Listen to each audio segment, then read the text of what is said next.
certain scientist in United States who was working on the impact of cannabis on human consciousness.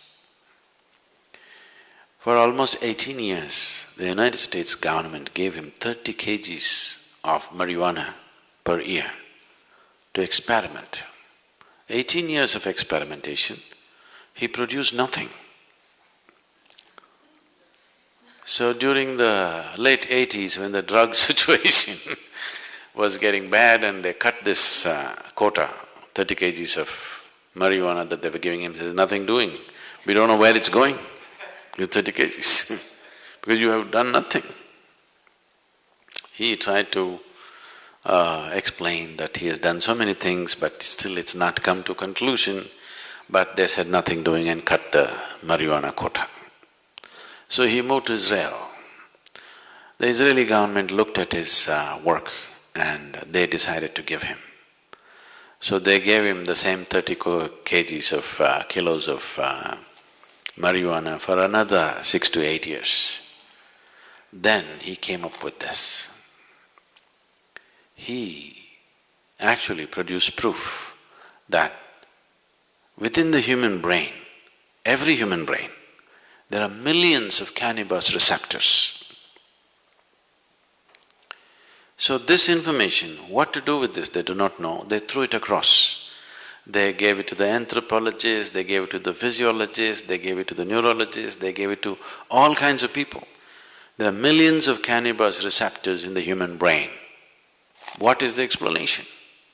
How? Why? So anthropologists said maybe at some point in history, maybe everybody was doping, which cannot be because in many parts of the world it doesn't even grow. So various kinds of explanations came, nothing sensible came out of it. Then the neurologists, after about 2.5 years of looking into this in various levels, they said, when human being is in a certain state of experience, the human system itself produces the necessary chemicals for which it is waiting. So, these millions of cannabis receptors are waiting for you to produce it. Those who could not produce it, they try to put it from outside and damage the system. Look at me, I'm always blissed out. Look into my eyes and say, I'm stoned. Never been on a substance, but always stoned. Because the very system does this. So, in India, there's been enormous, in the yogic systems, there's enormous focus on the pineal gland, you know? You know the pineal gland? For a long time, the modern medicine almost ignored it. They said, there are so many things in this body which we are not bothered about, it's because it's not concerned about day-to-day health situations.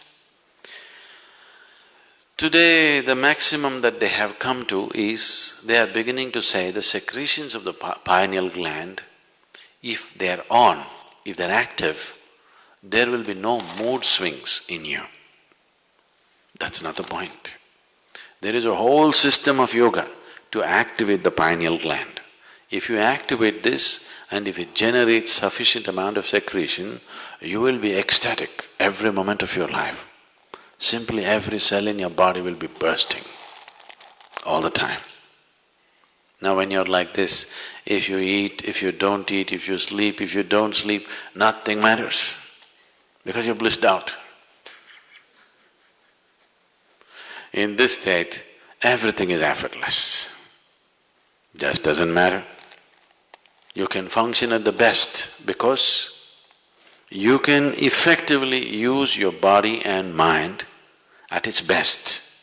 There's enough medical proof for this, only when you're in utmost pleasantness. Otherwise you cannot use your body, you cannot use your mind to its fullest.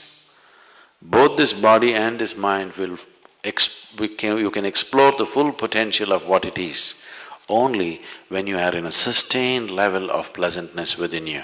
Otherwise you are a damn issue by yourself. All the time you are an issue by yourself. It doesn't work. So, whatever the effort that human being is making, Whether he goes to the temple, goes to the bar, wants to go to heaven, this is the whole effort, isn't it? Isn't this the whole effort? He wants something larger than what is happening now to happen to him. Isn't it so? Isn't that the reason why he is drinking, why he is praying, why he is drugging and why he thinks he wants to go to heaven? He wants something more to happen, isn't it? Look at this simply. Something more will happen only if your perception is enhanced, not otherwise. Is that so? So the whole system of yoga is only focused towards enhancing your perception. If your perception is enhanced, something more, you don't have to look for it.